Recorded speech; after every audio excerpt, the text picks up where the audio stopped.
अस्सलाम वालेकुम and welcome to जोर का जोर। आई होप आप लोग खैरियत से होंगे और अच्छे से अपना ख्याल रख रहे होंगे। Another day another show and we all are gearing up for the Boxing Day test match that would be starting from tomorrow. It would be South Africa versus Pakistan. बड़ा इंपॉर्टेंट ये पूरा मरहला होगा साउथ अफ्रीका के लिए, because South Africa is in contention for world test championship. उसके हवाले से बात करेंगे। साथ ही साथ दूसरी तरफ इंडिया ऑस्ट्रेलिया भी एक दूसरे के मद्दे मुकाबिल होंगे बॉक्सिंग डे टेस्ट पे, उसके हवाले से भी थोड़ी सी डिस्कशन करेंगे। मैं हूं सवेरा पाशा और मेरे साथ मौजूद हैं हाफिज मोहम्मद इमरान। और बिल्कुल सवेरा जैसे अपने पाकिस्तान की टेस्ट सीरीज़ का जिक्र किया है, इस सीरीज़ के आगाज़ से कबल ही पाकिस्तान में ये ज़ेर बहस है कि क्या बाबर आजम नंबर 3 पर आएंगे और क्या वो कामयाब रह पाएंगे या नहीं रह पाएंगे, क्योंकि उनकी टेस्ट मैचेस में अब तक की ज़्यादातर बेहतर कारकर्दगी नंबर 4 पर है। और अगर अब्दुल्ला शफीक ड्रॉप होते हैं, उनकी जगह पर शान मसूद ओपन करते हैं, तो फिर बाबर आजम नंबर 3 पर आएंगे। तो ये एक अहम मौजू है जिस पर गुफ्तगू रहेगी। फिर पाकिस्तान किस प्लेइंग 11 के साथ जा सकता है, ये भी बातचीत ज़रूर करेंगे। हमारे साथ स्टूडियो में मौजूद हैं सीनियर स्पोर्ट्स जर्नलिस्ट जनाब शाहनवाज राना साहब। अस्सलाम वालेकुम राना साहब। जी वालेकुम सलाम। बहुत बहुत शुक्रिया। और senior sports journalist anchor person Syed Yahya Hussaini भी हमारे साथ मौजूद हैं। याह्या साहब अस्सलाम वालेकुम।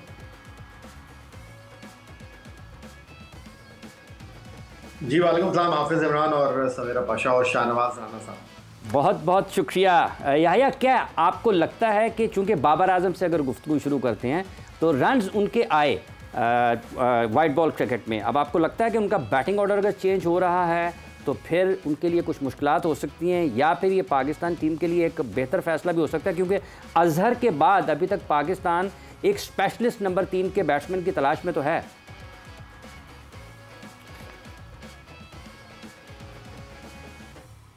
हाफिज ठीक है आपने, लेकिन by hook and by crook अगर मैं कहूँ कि बाबर आजम को टीम में शामिल किया गया तो ये कहना गलत नहीं होगा। और दूसरी तरफ जो इम्पोर्टेंट चीज़ है वो ये कि बाबर आजम की ओडीआई फॉर्म को यूटिलाइज करने की कोशिश की गई। मैं इसलिए भी बाबर आजम को टीम में शामिल करने के हवाले से जो है वो हक में हूँ कि मुश्किल सीरीज में आपको बड़े प्लेयरों को मौका देना चाहिए, बड़े खिलाड़ियों को खिलाना चाहिए।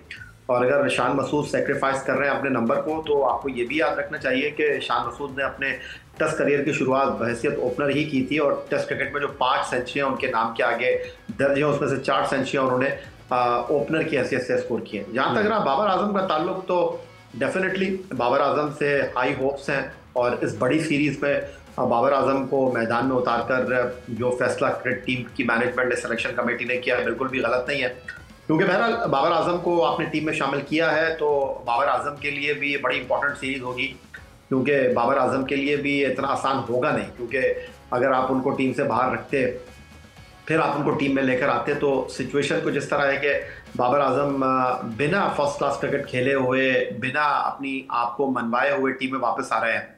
मैं वाइट बॉल क्रिकेट की बात नहीं कर रहा, मैं बात कर रहा हूँ टेस्ट क्रिकेट की। तो ये उनके लिए भी बड़ी इंपॉर्टेंट चीज़ होगी, और चैंपियंस ट्रॉफी तक मेरा ख्याल है कि बाबर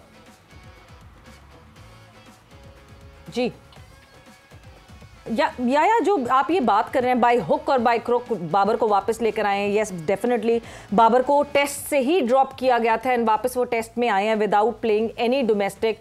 क्या उस वक्त ड्रॉप करना was just a message putting through to the complete team कि नहीं जी, जब बाबर ड्रॉप हो सकते हैं तो कोई भी हो सकता है?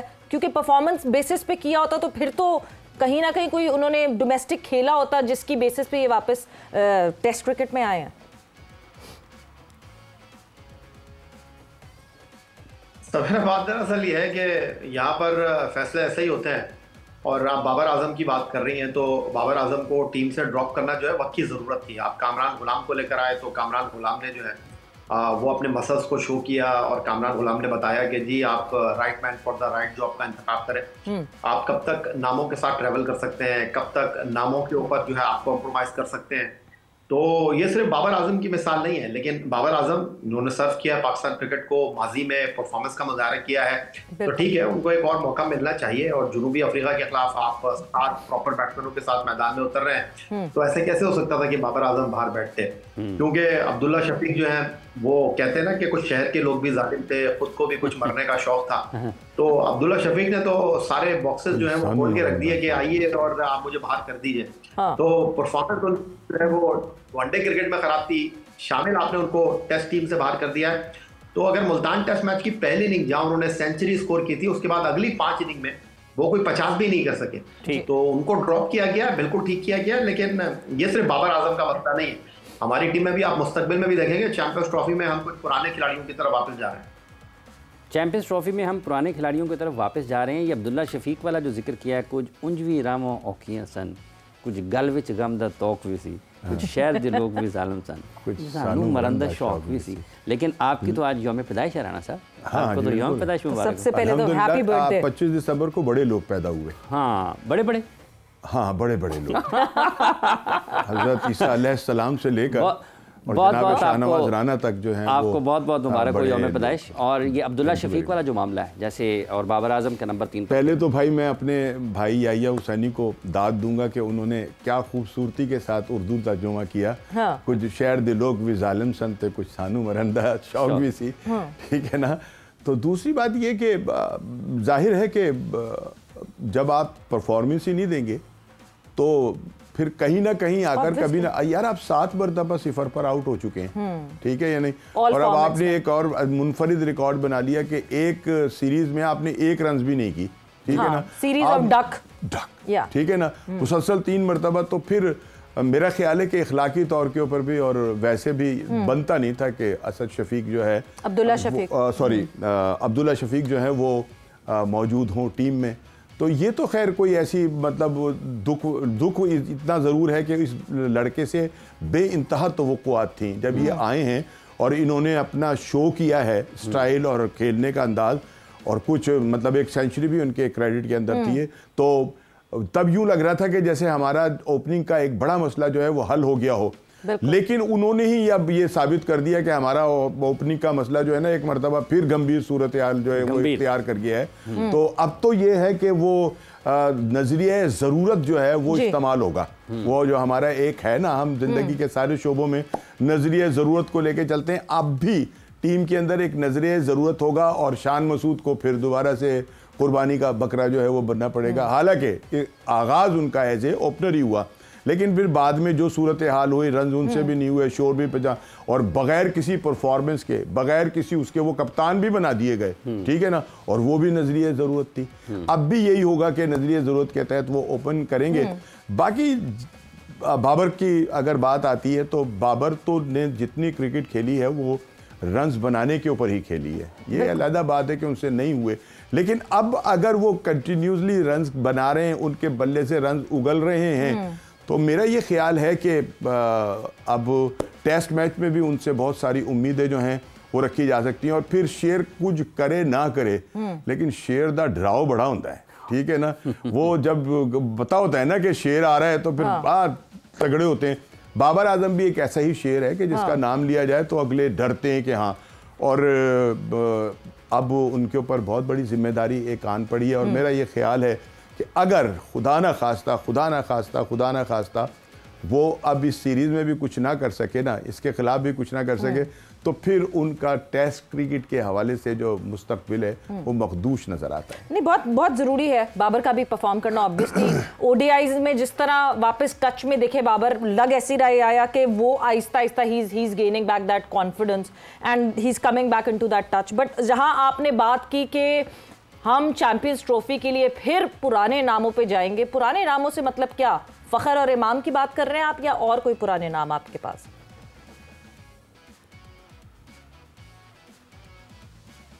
देखिए सवेरा, जो हमारे पास इत्तलात हैं, फ़खर जमान को तो क्लीन चिट मिल गई है, और फ़खर जमान तो चैंपियंस ट्रॉफी से पहले जो ट्राई सीरीज वक्त भी आपको एक्शन में दिखाई देंगे। और दूसरी तरफ हम ऑस्ट्रेलिया, जिम्बाब्वे और जनूबी अफ्रीका में नई टीम के साथ खेले, नए लोगों को हमने खेलने का मौका फराहम किया। और आप देखिए कि ऑस्ट्रेलिया में हमने फास्ट बॉलिंग की बुनियाद पर सीरीज़ जीती, जिम्बाब्वे में हम सीरीज़ जीते अपने स्पिनर्स की मगबून मेहनत। वहाँ पर सलमान आगा, अबरार अहमद और उनके साथ सुफियान मुकीम ने बड़ी उम्दा कारकर्दगी का मुजाहरा किया, फैसल अकरम ने बहुत अच्छे बॉल डाले। फिर जनूबी अफ्रीका में आपको केप टाउन में जिस तरह कामरान गुलाम ने चिप इन किया, फिर उसके बाद साइम अयूब ने जिस कारकर्दगी का मुजाहरा किया, सलमान अली आगा जिनको आपने जिम्बाब्वे में और उसके बाद जनूबी अफ्रीका में T20 सीरीज में बाहर बैठा दिया था, उन्होंने बड़ा स्ट्रॉन्ग कमबैक किया। जो हमारे पास इत्तलात हैं उसके मुताबिक आप चैंपियंस ट्रॉफी के दबाव को सामने रखकर, क्योंकि चैंपियंस ट्रॉफी में आप दिफाई चैंपियन भी हैं, आप होस्ट भी हैं, और जो सबसे दिलचस्प बात है वो ये है कि अगर पाकिस्तान खुदा न खास्ता सेमीफाइनल और फाइनल में नहीं पहुंचा तो ये चैंपियंस ट्रॉफी बगैर पाकिस्तान के खेले जो है वो खत्म हो जाएगी लाहौर के अंदर, क्योंकि पाकिस्तान का एक मैच पिंडी में, एक मैच दुबई में, एक मैच कराची में तारीख को, तो ये भी बड़ा इंटरेस्टिंग सिनेरियो है। और दूसरी तरफ जो सिचुएशन है वो सबसे बड़ी है कि अभी मैं चैंपियंस T20 कप जिसका अभी फाइनल जारी है पिंडी में जी, वहाँ पर पैंथर्स के लिए कुछ नहीं किया शादाब खान जिनकी क़यादत में one day tournament Iqbal stadium Faisalabad में पैंथर्स की टीम जीती थी, लेकिन वो बड़े स्ट्रॉन्ग कंटेंडर बन के सामने आए हैं। और इमामुल हक का तो समझ आता है कि चलें ठीक है अब्दुल्ला शफीक, लेकिन शादाब को आप किस कारकर्दगी पर टीम में लेकर आ रहे हैं, ये सबसे बड़ा सवाल है। और मुझे कहीं ऐसा लगता है कि आप वही गलतियां करने जा रहे हैं जो 2023 वर्ल्ड कप में आपने की। शादाब भी वापस आते हुए दिखाई दे रहे हैं आपको जब चैंपियंस ट्रॉफी की तैयारियों की हम बात करते हैं तो? जी बिल्कुल, एज ए थर्ड स्पिनर वो आपको 15 की टीम में नजर आएंगे। जो हमारे पास इत्तलात हैं कि इमाम, शादाब और फखर जमान जो हैं वो चैंपियंस ट्रॉफी के स्क्वाड का हिस्सा हों। अच्छा याया, जब हम ये बात कर रहे हैं कि पाकिस्तान टीम की कारकर्दगी बेहतर हुई, ऑस्ट्रेलिया में अच्छा खेले, जीते, जिम्बाब्वे को अगर एक साइड पर रख दें, लेकिन साउथ अफ्रीका में पाकिस्तान वनडे सीरीज़ जीता, फ़र्क क्या आया इस टीम में आपके ख्याल में? क्या चीज़ें बेहतर हुई हैं कि जीतना भी शुरू हुए हैं, विकटें भी आ रही हैं, रन्स भी बन रहे हैं? सबसे इम्पोर्टेंट चीज़ तो ये थी हाफिज इमरान साहब के सोच तब्दील हुई और खेलने का अंदाज बदला। आप ऑस्ट्रेलिया की अगर आप बात करते हैं तो ऑस्ट्रेलिया में हम ना बड़े रन्स किए, ना हमने बड़े रन्स करवाए, लेकिन 10 आउट किए हारिस रऊफ ने, 8 आउट किए शाहीन ने, 5 आउट किए नसीम ने, 3 आउट किए हसनैन ने, और हमारी जीत की बुनियाद रखी। लेकिन अगर आपको याद हो, काफ़ी अरसे से हम सिर्फ शादाब को T20 में भी रगड़ रहे थे, वनडे क्रिकेट में भी खिला रहे थे कि हमारे पास कोई स्पिनर ही नहीं है। उसामा मीर को हम लेकर आए, फिर हमने उनको दूध में से मक्खी की तरह बाहर निकाल दिया। लेकिन जब ये दोनों बाहर हुए तो आप देखिए कि वो मिस्ट्री स्पिनर जिसको हम वर्ल्ड कप में एक ट्रैवल रिजर्व के तौर पर लेकर गए, फिर इस साल वर्ल्ड कप में फिर हम उनको सिर्फ सैर करवाते रहे या बाबर आजम के साथ घूमते हुए हमने उनको देखा। लेकिन जब आपने उनको टीम में डाला तो आपको लगा कि आप एक बहुत बड़ी नाइंसाफी कर रहे थे, और ये खिलाड़ी जो है वो वाइट बॉल क्रिकेट में पाकिस्तान के लिए बहुत कुछ कर सकता है अफ्तार अहमद की शक्ल में। फिर सुफियान मुकीम, जिस तरह उन्होंने 3 रन देके 5 आउट किए, T20 क्रिकेट में पाकिस्तान की तरफ से बेस्ट बॉलिंग परफॉर्मेंस दी। उनको जिस तरह कप्तान ने मिलर के आगे डाल दिया T20 क्रिकेट में और उनको पहले मैच के बाद टीम से बाहर कर दिया, समझ से बाहर था।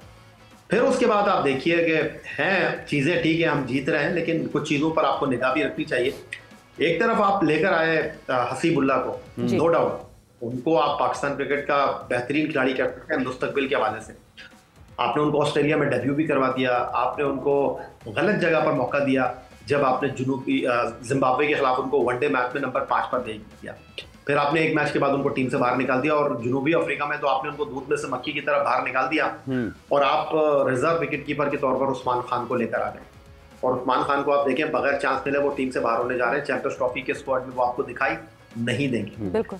लेकिन दूसरी तरफ हसीबुल्ला को इनकी वाइट बॉल क्रिकेट में परफॉर्मेंस है, आपने उनको रिजर्व बना दिया रेड बॉल क्रिकेट का, ये चीजें इंपॉर्टेंट हैं। लेकिन अब चैंपियंस ट्रॉफी में अगर आप शादाब को वापस लेकर आते हैं, इमाम को वापस लेकर आते हैं, तो वापस आप बैक टू बिजनेस जाएंगे। क्योंकि अगर आप देखें पाकिस्तान टीम की कारकर्दगी में जिस तरह की परफॉर्मेंस सायम अयूब की रही है, आप सिर्फ उनकी सेंचुरियों को मत देखिए, आखिरी 5 मैचों में उनके 3 को मत देखिए, आप ये देखिए कि वो स्कोर बोर्ड किस तरह चला रहे थे। उन्होंने जब पाकिस्तान टीम पहला मैच गालिबन जो जीती 240 चेस करते हुए पर्ल में, वहां पर 60 पर आपके 4 आउट हो गए थे, और वहां पर जिस तरह सलमान आगा और सायम अयूब ने रन्स करके जनूबी अफ्रीका पर प्रेशर ट्रांसफर किया, ये इंपॉर्टेंट चीज थी पाकिस्तान के लिए। फिर आप देखिए कि जब तक सायम अयूब खेले हैं उन्होंने स्कोर बोर्ड को चलाया है। आप सेकंड मैच को देखें जहां वो 25 करके आउट हुए थे, वहां पर प्लेयर ऑफ द मैच करार पाए हैं कामरान गुलाम। कामरान गुलाम के बारे में तो किसी ने सोचा भी नहीं होगा कि कामरान गुलाम इस तरह आके 4 छक्के 5 चौके लगाकर 32 गेंदों पर 66 रन कर देंगे। कामरान ने शायद खुद नहीं सोचा होगा याया, जिस तरह कामरान ने वो इनिंग खेली, it was a surprise maybe for him as well. नहीं सवेरा, अगर आप उनके डोमेस्टिक क्रिकेट की परफॉर्मेंस देखें ना, और अगर आप उनका टेस्ट करियर देखें, तो आपको बखूबी इस बात का अंदाजा आएगा कि वो बड़े दिलेर प्लेयर हैं, वो अटैकिंग क्रिकेट खेलते हैं। अब मुझे अफसोस हुआ कि आखिरी एक रोजा मैच में वॉन्डर क्रिकेट स्टेडियम जोहान्सबर्ग में उन्होंने आती चला दिया, लेकिन अगर आप दुनिया की बाकी टीमों को देखें तो वो उसी अप्रोच के साथ खेलते हैं। ऑस्ट्रेलिया, जनूबी अफ्रीका, इंग्लैंड के बैट्समैन व्हाइट बॉल क्रिकेट में गो एंड किल वाली पॉलिसी। आप देखिए T20 क्रिकेट में जो रिजवान के ऊपर तनकीद हुई, वो एक एंड को संभाल के खड़े रहे और दूसरी तरफ से तैयब ताहिर ने आके छक्का मार दिया। तो ये चीजें हैं जिनको आपको अंडरस्टैंड करना होगा। लेकिन मुझे कहीं ऐसा लगता है कि हमारी क्रिकेट का एक वतीरा रहा है कि टीम जीतती है तो खिलाड़ी डिक्टेशन देते हैं, टीम हारती है तो बोर्ड डिक्टेशन देता है। तो बहरहाल आकिब जावेद का फॉर्मूला फिलहाल तो चल रहा है, लेकिन बहरहाल उन्होंने शायद, मेरा ख्याल है कि खिलाड़ियों के कोर्ट में अपना बॉल डाल दिया है क्योंकि टीम जीत रही है, तो उन्होंने जो है वो खिलाड़ियों के साथ कॉम्प्रोमाइज करता किया है। राना साहब, यानी खिलाड़ियों के डिक्टेशन पे अब सिलसिला फिर से चला जाएगा, और जिस तरह याया ने बात की है कि इस पूरी जो सिलसिला, ये जो पूरी सीरीज हमने सेट ऑफ सीरीज देखी है, इसमें सबसे मेजर फर्क यही हुआ कि हम आए दिन सुनते रहते थे कोई और है ही नहीं इन खिलाड़ियों के अलावा, कोई और है ही नहीं। हमने इतने सारे लड़कों को आके खेलते हुए देखा, और नॉट जस्ट खेलते हुए देखा, अच्छे तरीके से परफॉर्म करते हुए देखा। बहुत सारे नाम सामने आते हैं। देखिए, पहली बात तो ये कि वो जो रन्स नहीं कर रहे थे या जिनका ये सुना जा रहा था कि यार ये तो अब इनका तो बहुत बड़ा बैड पे जो है वो आ चुका है और वो उससे निकल ही नहीं रहे, उन्होंने रन्स करना शुरू कर दिए। उसकी बुनियादी वजह जो मेरी समझ में आ रही है, जो याहिया ने कहा, वो जाहिर है कि याहिया बड़ी बारीक बीनी से क्रिकेट को देखते हैं। शायद मैं इतना ज़ोर से ना देखता हूं, लेकिन मुझे ये महसूस हुआ है कि जब उनके नीचे आने वाले खिलाड़ियों ने, नौजवान खिलाड़ियों ने रन्ज़ें करना शुरू की, तो फिर टलखड़ के उन्होंने कहा कि अब जो है ये मसला कहीं और निकल जाएगा। अगर रन्स नहीं किए गए तो फिर कामरान गुलाम नजर आ रहा था कि वो कर रहा है तीसरे चौथे नंबर के ऊपर आकर रन्ज़ें, और उससे उसके खेल में मजीद निखार पैदा होगा जैसे जैसे वो वक्तन व फक्तन खेलता चला जाएगा। एक खौफ ये भी था कि जिसकी वजह से बाबर और बाकी लोगों ने भी खेलना शुरू किया, और उनको पता था कि अगर ऐसा नहीं हुआ तो फिर ये जगह बनाने के लिए अब जो लड़के हैं आ गए। दूसरी बात आपने की अपना प्लेयर्स पावर की, तो अगर शादाब आते हैं टीम में और जैसा याहिया कह रहे हैं और वो बड़ी मुस्तनद बात कर रहे हैं, ऐसे नहीं उन्होंने ये बात की है, तो मेरा ख्याल है कि ये भी प्लेयर पावर का ही एक शाखसाना जो है वो हमें नजर आ रहा है कि ये भी पीछे से कोई ना कोई ऐसा पावर है। अदरवाइज तो हमारे पास स्पिनर जो है वो तो ऑलरेडी पहले से मौजूद है। ये प्लेयर पावर है या एक्स प्लेयर पावर है?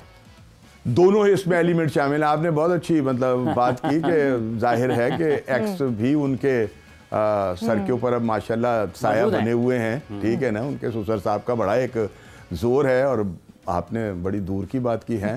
तो ये दोनों पावर जो है ना, ये मिलकर उनको लाने के लिए यकीनन कोशिश कर रहे होंगे। लेकिन मैं ये समझता हूं कि उन लड़कों का, उन स्पिनर्स का, और उनमें से बहुत सारे ऐसे भी हैं कि जो बहुत अच्छी बैटिंग भी करते हैं, ठीक है ना, ये उनके साथ ज्यादती होगी। और मैं ये समझता हूं कि अगर ये ज्यादती की गई तो फिर हम उसी ट्रैक के ऊपर आ जाएंगे जहां से हम पिछले 1 साल से 2 साल से जो है ना जद्दोजहद कर रहे हैं और उससे निकलने की कोशिश कर रहे हैं।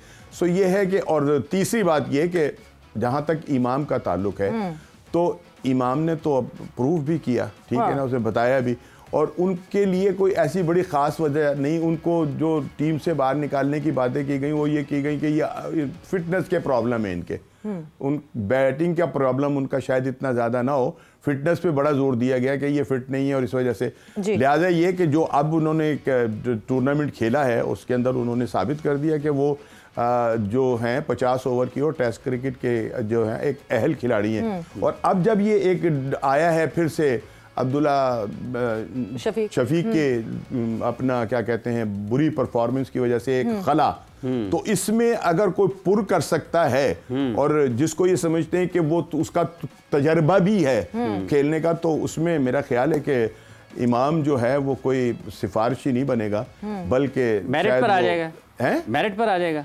मेरा तो ख्याल है मेरिट पर। आपने बड़ा जोर दे के कहा है कि मेरिट पर आ जाएगा, तो आपका क्या ख्याल है? मेरिट पर आ जाएगा ना? आ जाएगा ना मेरिट पर। अच्छा याया, ये जो जैसे अभी शाहीन आफरीदी वापस आ गए, कुछ खिलाड़ियों के फॉर्मेट के हिसाब से भी टीम मैनेजमेंट शायद अब ये सोच रही है या काम कर रही है। आपको लगता है कि वर्कलोड मैनेजमेंट काम कर रही है कि शाहीन वाइट बॉल खेलें, रेड बॉल से थोड़ा उनको आराम मिल जाए, ये बेहतर हिकमत अमली है?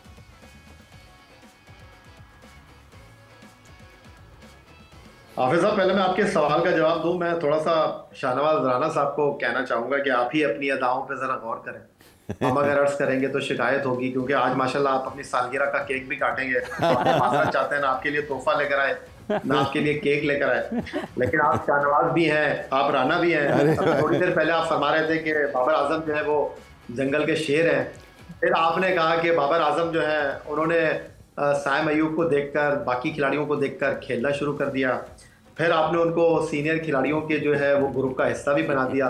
तो एक वक्त में जंगल का शेर जो है वो तो डिक्टेशन देता है, वो सियासत नहीं करता। मेरा ख्याल है शाहनवाज राना को अपनी गुफ्तगू की तरफ थोड़ा सा तवज्जो देने की ज़रूरत है। और जहाँ तक शाहीन आफरीदी की आपने बात की, मैंने ये सुना है कि शाहीन आफरीदी जो है वो बांग्लादेश प्रीमियर लीग के लिए एनओसी मांग रहे हैं क्रिकेट बोर्ड से, और तो फिर तो ये बहुत बड़ा तजाद होगा। फिर कहाँ का वर्कलोड मैनेजमेंट और कहाँ का जनाब खिलाड़ियों को आराम देने का सिलसिला। अगर आपने शाहीन आफरीदी को टेस्ट टीम से इसलिए ड्रॉप किया था कि उनके वर्कलोड को आपने मैनेज करना है, तो फिर तो आपको बांग्लादेश प्रीमियर लीग के लिए उनको किसी सूरत में एनओसी नहीं जारी करनी चाहिए। और उसकी बुनियादी वजह यह है कि आप उनकी एनर्जी को प्रिजर्व कर रहे हैं, उनको ताज़ा दम रखना चाहते हैं। आप चाहते हैं कि जी शाहीन शाह आफरीदी चैंपियंस ट्रॉफी में आपका एक पुरजोर हथियार बनकर पाकिस्तान की बॉलिंग को कुमक फराहम करें, और इस तनाजुर में शायद आप वेस्ट इंडीज के खिलाफ उनको टीम का हिस्सा भी नहीं बनाएंगे, क्योंकि मुमकिन तौर पर वेस्ट इंडीज के पास भी अच्छे फास्ट बॉलर हैं। तो वेस्ट इंडीज के खिलाफ आप स्पिन ट्रैक बनाकर उनको ट्रैप करने की कोशिश करेंगे मुल्तान में। तो अब कहाँ गया फिर ये वर्कलोड मैनेजमेंट? अगर शाहीन आफरीदी को आप टेस्ट टीम से बात करते हैं, उनको आप जो है वो बांग्लादेश प्रीमियर लीग के एनओसी देते हैं, क्योंकि आपको ये याद होना चाहिए कि चैंपियंस ट्रॉफी से पहले आपको होम ग्राउंड पर ट्राई सीरीज में पार्टिसिपेट करना है जनूबी अफ्रीका और न्यूजीलैंड के साथ। तो फिर तो यही होगा कि तो खुला तजाद होगा। बिल्कुल होगा। और अगर वो ये एनओसी अगर दे दी जाती तो ऑब्वियसली बहुत सारे सवालात इस बात पे उठेंगे कि वाकई वर्कलोड मैनेजमेंट था कि नहीं था। मगर दूसरा जो पार्ट था हाफिज के सवाल का कि अब is this the right time now, या हमने इतने सारे लड़के आते हुए देखे हैं, इतना इन्फ्लो इस वक्त आ रहा है लड़कों का कि हम फॉर्मेट वाइज प्लेयर्स को सिलेक्ट करना शुरू करें। ठीक है, एक कोर सेम रहता है, मगर उस कोर के अलावा जो सराउंडिंग लड़के हैं, क्या वो फॉर्मेट टू फॉर्मेट हम सिलेक्ट करके रख सकते हैं, या सबको हर ही फॉर्मेट में लेकर घूमना है?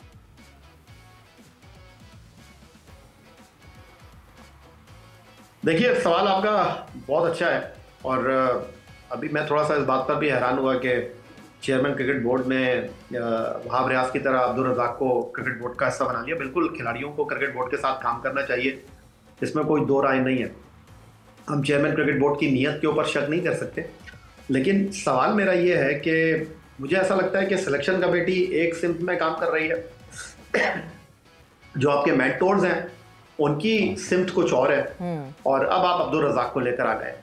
मेरा सिर्फ एक बुनियादी सवाल आपसे है कि अब्दुल रज़ाक अगर पावर हिटर को तलाश करेंगे तो जो काम कामरान गुलाम ने कर दिया केप टाउन में 32 गेंदों पर 86 रन बनाकर, क्या कभी अब्दुल रज़ाक कामरान गुलाम को स्लोगन की हैसियत से, पिंच हिटर की हैसियत से, हार्ड हिटर की हैसियत से वाइट बॉल क्रिकेट में मुंतखब करेंगे? तो बात दरअसल ये है कि इस तरह आप किसी को पैमाने पर जो है वो जज नहीं कर सकते। आपने सिस्टम के अंदर से खिलाड़ियों को उठाना है। आपके पास एक दुनिया का बेहतरीन फर्स्ट क्लास क्रिकेट निज़ाम है, जिसमें चैंपियंस कप के 3 टूर्नामेंट के साथ चेयरमैन क्रिकेट बोर्ड ने इजाफा किया है। तो ये कैसे हो सकता है कि अब्दुल रज़ाक जो है गली गली, मोहल्ले मोहल्ले, शहर शहर घूमेंगे और वहां से खिलाड़ियों को पिक करेंगे? उनको मेंटोर्स के साथ लगाना चाहिए। उनको ये खिलाड़ियों को बताना पड़ेगा आपको कि भाई आपने अब इस अंदाज में क्रिकेट खेलनी है। ऐसे नहीं होगा कि कोई आती बाउंसर करना शुरू कर देगा, ऐसे नहीं होगा कि कोई आती दूसरा करना शुरू कर देगा, ऐसे नहीं होगा कि कोई आती छक्के मारना शुरू कर देगा। वो सिस्टम में रह के ही अपने आप को जो है मनवाएगा, सिस्टम से बाहर रहकर नहीं मनवा सकता। बिल्कुल बिल्कुल। वैसे या आपने क्योंकि वहाब रियाज और रज़ाक की बात छेड़ ही दी है, एक सवाल मेरे जहन में एकदम से उठा कि ये तो मतलब इनसे तो नाराज होकर इनको हटाया गया था सिलेक्शन कमेटी से कि ये कुछ करने नहीं दे रहे, कुछ नहीं हो रहा। वहाब भी स्मूथली वापस आ गए पाकिस्तान क्रिकेट बोर्ड में, रज़ाक भी आ गए, तो ये सिर्फ एक आई वॉच था पाकिस्तान क्रिकेट बोर्ड की तरफ से?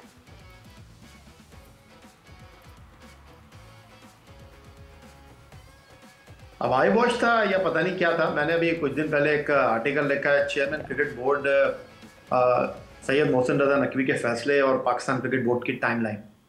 तो आप देखिए कि जितनी बहुत सारी चीज़ें हुई हैं, बहुत सारे लोग आए भी हैं, बहुत सारे लोग गए भी हैं, और अब लोग ये भी बात कर रहे हैं कि जनाब अगर आप जेसन गिलेस्पी और गैरी कर्स्टन को सिलेक्शन के मामले में जो है वो फ्री हैंड नहीं दे रहे थे, तो वो आप आकिब जावेद को क्यों दे रहे हैं? क्या ये खुला तजाद नहीं है?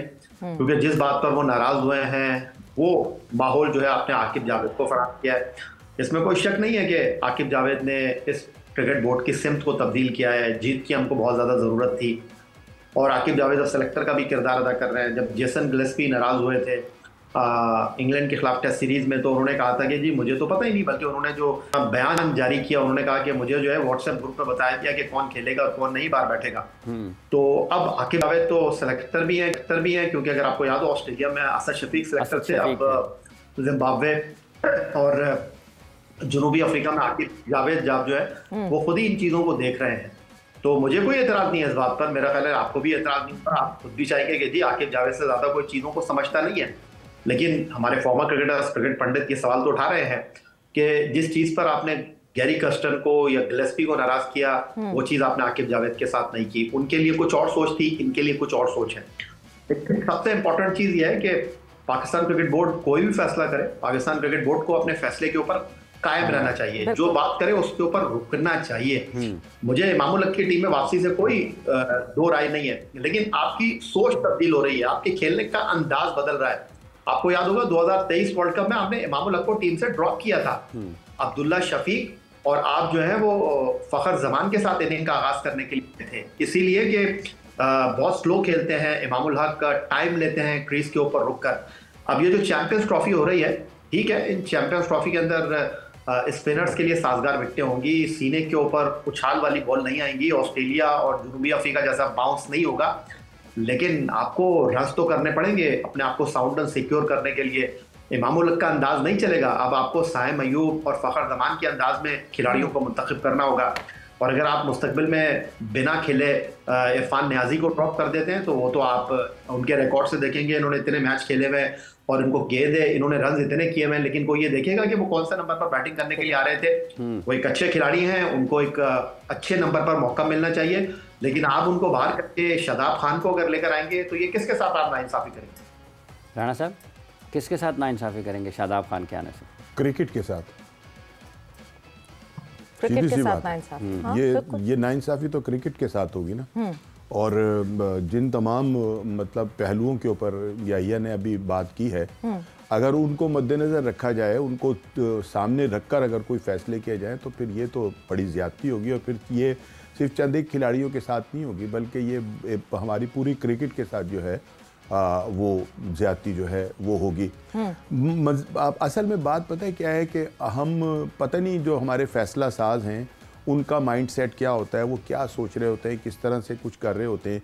हमें तैयारी जो है वो करनी है। अब हमारे सामने तो जो सबसे बड़ा चैंपियन ट्रॉफी है ना, और वो 50 ओवर का खेल है, ठीक है ना, और हम उसकी तैयारी जो है जब कर रहे हैं, जो हमारे यहाँ टूर्नामेंट मुनक्किद हो रहे हैं वो 20 ओवर के हो रहे हैं, ठीक है ना।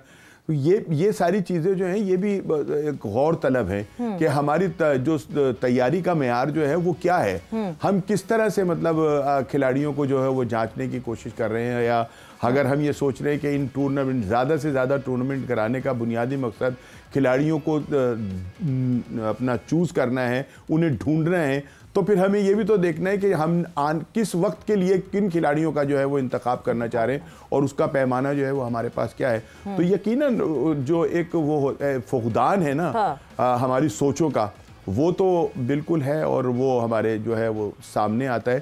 तो बाकी ये कि हमें अब ज़्यादा जो है तवज्जो बजाय कि हम इधर उधर भटकें और करें सोचें, हम अपने सामने उस संग मील को रखना चाहिए कि जो इस वक्त पूरी दुनिया के अंदर हमें हमारी क्रिकेट को, हमारे मुल्क को जो है एक बड़ा इज्जत और वक़ार का वो बाइस देगा, हो सकता है, बाइस हो सकता है, ठीक है ना।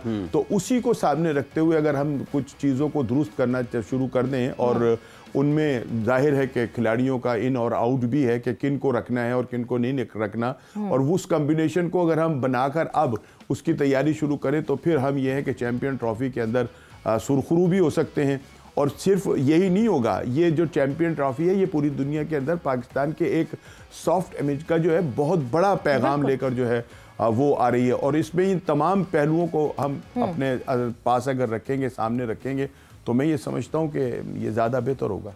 बिल्कुल। और मगर एक चीज़ वाकई आया जो अभी शाहनवाज साहब ने यहाँ पे मेंशन की है, मतलब कोई स्ट्रीमलाइन नहीं है हमारी डोमेस्टिक। जिस तरह हम पहले जब टेस्ट सीज़न खेल रहे थे तो वनडे का डोमेस्टिक टूर्नामेंट करवा दिया गया था। अब जब हमने फोकस करना है वनडे के ऊपर तो अपने कायदे आज़म ट्रॉफी रुकवा के प्रीमियम टूर्नामेंट चैंपियंस कप बना के T20 खिलवाई जा रही है। मतलब थॉट प्रोसेस कोई भी नहीं है।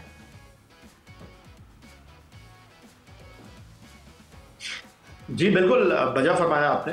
तो हो सकता है कि इस क्रिकेट बोर्ड को आप थोड़ा सा मौका दे दें कि पहला साल है उनका, चीज़ों को समेट रहे हैं, मैचेस ज़्यादा करवा रहे हैं। तो चलें, अब तो टूर्नामेंट हो गए, 2 हो गए, अब तीसरा टूर्नामेंट रह गया है। आपका प्रीमियर फर्स्ट क्लास टूर्नामेंट है और बड़ी दिलचस्प बात है कि जब आपका प्रीमियर फर्स्ट क्लास टूर्नामेंट होगा तो आपकी टेस्ट क्रिकेट ही खत्म हो चुकी होगी साल 2024-25 की। और ये एक बड़ी दिलचस्प सूरत हाल होगी। लेकिन बहरहाल बात दरअसल ये है कि हमें नए खिलाड़ी मिले हैं, नई सोच मिली है और मुस्तकिल मिजाजी की क्रिकेट बोर्ड को बहुत ज़रूरत है। अगर किसी को मौका दे रहे हैं तो उसको थोड़ा सा वक्त देने की ज़रूरत है।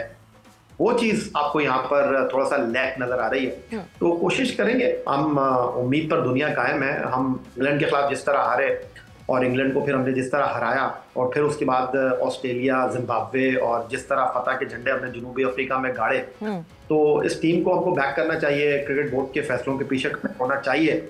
लेकिन वो कहते हैं ना कि वो गिरती हुई दीवार को एक धक्का और दो, तो क्रिकेट बोर्ड खुद ऐसे कुछ काम ना करते जिसकी वजह से जो है हम बिल्कुल ऊपर जाते जाते नीचे आ जाए। यह है ये जो अभी जेसन गिलेस्पी, गैरिक क्रस्टन का मामला हुआ और उसके बाद आकिब साहब को, जैसा आपने अभी सवाल भी उठाया कि अगर वो इख्तियारात उन्हें नहीं थे तो आकिब को क्यों हैं, तो आप ये समझते हैं कि उस एक टेस्ट मैच में कामयाबी ने, जिसमें साजिद मुल्तान में पहला टेस्ट मैच हारने के बाद, उस टेस्ट मैच में कामयाबी ने सब के सब वज़न जो है फिर आकिब जावेद साहब के जेब में डाल दिए कि अब चूँकि एक कामयाबी मिली है तो फिर जो आकिब कहेंगे वही होगा? नहीं, ऐसा नहीं है। वो आपने सुना होगा कि मेरी कश्ती वहां डूबी जहां पानी कम। बड़ा जालिम है ये क्रिकेट बोर्ड। 1 मिनट में आग का तारा भी बनाता है और 1 मिनट में जो है वो आपको आसमान से ज़मीन पर भी लेकर आ जाता है। और इस बात का इदराक आकिब जावेद को बहुत बेहतर तरीके से। एक चीज़ आई डोंट नो आप या शाहनवाज राना या सवेरा पाशा नोट कर रहे हैं या नहीं कर रहे, आप देखिए आकिब जावेद ना तस्वीर खिंचवा रहे हैं ना वीडियो में आपको कहीं दिखाई दे रहे हैं। मैंने शायद फर्स्ट T20 में उनको देखा था, वो डग आउट में बैठे हुए थे। उसके बाद वो आपको शेक हैंड करते हुए भी जब मैच खत्म हो जाता है आपको कम ही नजर आते हैं।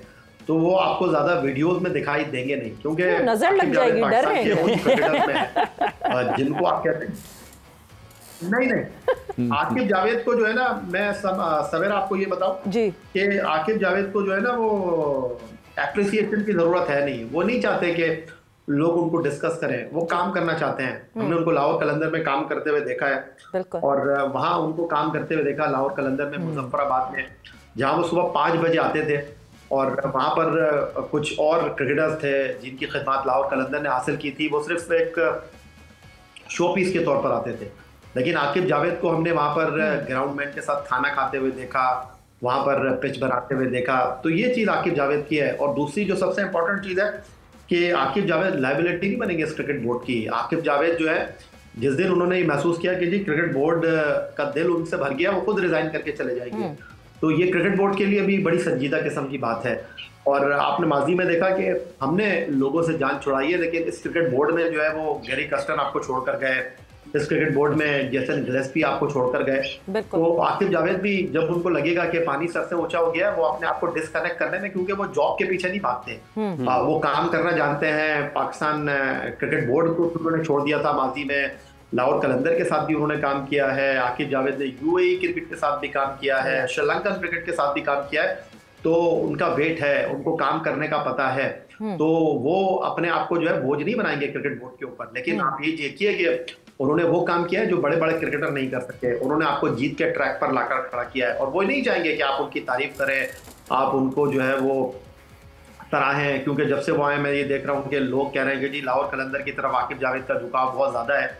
तो भाई मुझे ये बता दीजिए कि शाहीन शाह अफरीदी क्या लाहौर कलंदर की वजह से खेल रहे हैं, क्या हारिस रऊफ जो है वो लाहौर कलंदर की वजह से खेल रहे हैं, अब्दुल्ला शफीक जो है अब वो अब नाकाम हो गए हैं, तो अब लाहौर कलंदर किधर है? अगर उन्होंने ड्रॉप कर दिया है अब्दुल्ला शफीक को, फिर जो सबसे बड़ा सवाल है मेरा वो ये है कि अगर लाहौर कलंदर का इतना इन्फ्लुएंस है, आकिब जावेद सिर्फ लाहौर कलंदर के अलावा किसी को सेलेक्ट ही नहीं कर रहे, तो वेयर इज जमान खान?